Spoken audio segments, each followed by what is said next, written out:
महाकुंभ के अवसर पर असंख्यों करोड़ों की संख्या में श्रद्धालु त्रिवेणी के संगम में स्नान कर रहे हैं, परंतु उन्हें यह ज्ञात नहीं है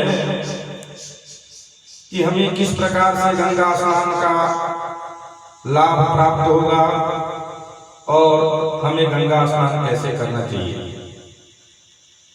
आज रात्रि काल में ही बहुत ही दुखद घटना घटित हुई। सुनने के पश्चात बहुत ही पीड़ा हुआ। आज का मनुष्य अपने पापों को, अपने किए हुए कर्मों को आज त्रिवेणी स्नान करके चाहता है कि हमें हमेशा के लिए मुक्ति मिल जाए, परंतु गंगा जी का स्नान करना बहुत ही आसान है। लेकिन यह ज्ञान अवश्य होना चाहिए कि हम किस प्रकार से स्नान करेंगे कि गंगा का फल हमें प्राप्त होगा स्नान करने का। मौनी अमावस्या का विशेष नियम है कि आप मौन व्रत रहेंगे उसमें। यदि आप मौन व्रत धारण नहीं करते हैं, अर्थात बोलना नहीं है, बड़े ही सेवा भाव से, बड़े ही शुद्ध मन चित्त से प्रभु के नाम का स्मरण करते हुए जो गंगा जी का स्नान करता है, उसे गंगा स्नान का फल, त्रिवेणी स्नान का फल, कुंभ के अमृत स्नान का फल प्राप्त होता है। अन्यथा गंगा जी में तो कुत्ते बिल्ली भी स्नान करते हैं, परंतु उन्हें मुक्ति नहीं मिलती है। स्नान करने का फल तभी प्राप्त होगा जब हमारे हृदय में करुणा होगी, दया होगी, सेवा भाव होगा, बुजुर्गों का सम्मान होगा। यदि ऐसा नहीं है तो कोई मतलब नहीं गंगा जी के स्नान करने से या न करने से। आज हम लोगों का परम सौभाग्य है कि इस महाकुंभ का दर्शन हम लोगों को करने का अवसर प्राप्त हुआ है। वास्तव में सच्चिदानंद रूपाय विश्वोत्पत्त्यादि हेतवे तापत्रय विनाशाय गोविंदाय वयं नमः।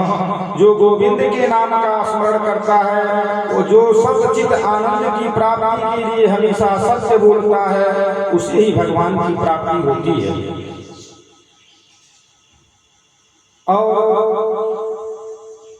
यह मन में जो धारा बैठ गई है कि हमें गंगा स्नान का फल प्राप्त होगा, गंगा स्नान का फल किसे प्राप्त होता है, यह जानकारी अति आवश्यक है।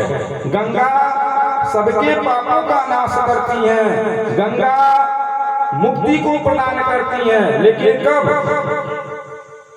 जब आप सत्कर्म करेंगे तब। अन्यथा गंगा जी में कितना भी आप डुबकी लगाइए, न आपके कोई पाप नष्ट होने वाले हैं, न आपको मुक्ति मिलने वाली है। जान जान ये करहि ढिठाई, तेके काल चपेटत जाए। जो जान करके दुष्टता का कर्म करता है, ढीठता का कर्म करता है, उसे काल अपना ग्रास बना लेता है। आज रात में हुआ नहीं,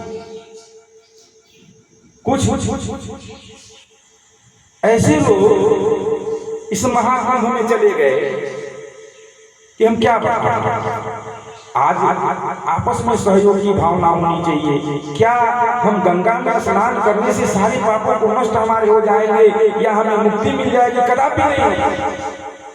जीवन भर मैंने पाप किया तो मुक्ति नहीं मिलने वाली है, क्योंकि वहां जाने के बाद भी गंगा जी में तुम्हारे अंदर सेवा भाव नहीं आया, सहयोग की भावना नहीं आई। आदमी के ऊपर आदमी चढ़ कर जा रहा है।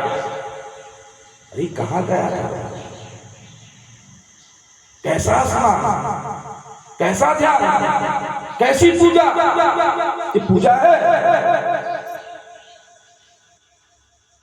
इससे मुक्ति मिलने वाली है।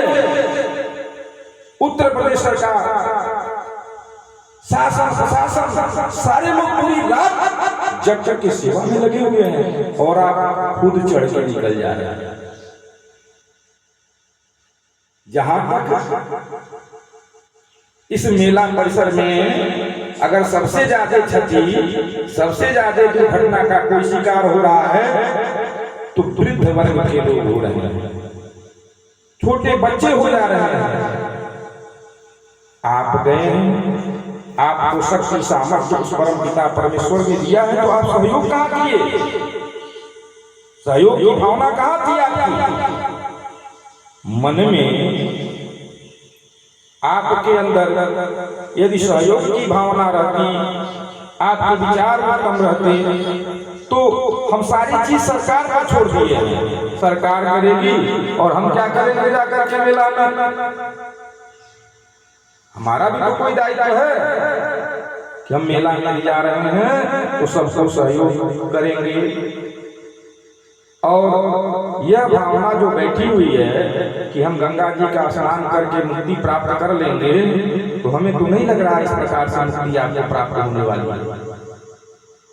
मुक्ति प्राप्ति के लिए सेवा भाव, करुणा एवं त्याग की आवश्यकता है।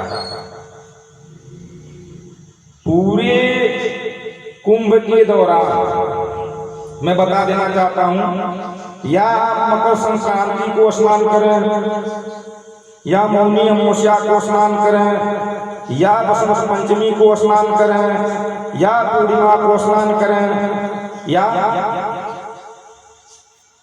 महाशिवरात्रि के दिन स्नान कर लें, कभी भी स्नान कर लें। गंगा ये नहीं है कि आज आप करेंगे तो आपके पाप आज खत्म होंगे, कल करेंगे तो नहीं होंगे। ऐसा कोई गंगा जी के अंदर विधान नहीं है, क्योंकि गंगा सकल मुद मंगल मूला सब सुख करनी हरनी सब सूला। गंगा जी सारे सुखों को देने वाली है, लेकिन हमें भी अपने कर्तव्यों का ध्यान करते हुए गंगा स्नान करना चाहिए। सेवा भाव एवं परोपकार की भावना से गंगा स्नान करने से ही गंगा के स्नान का फल प्राप्त होगा, अन्यथा कोई भी फल प्राप्त नहीं होगा।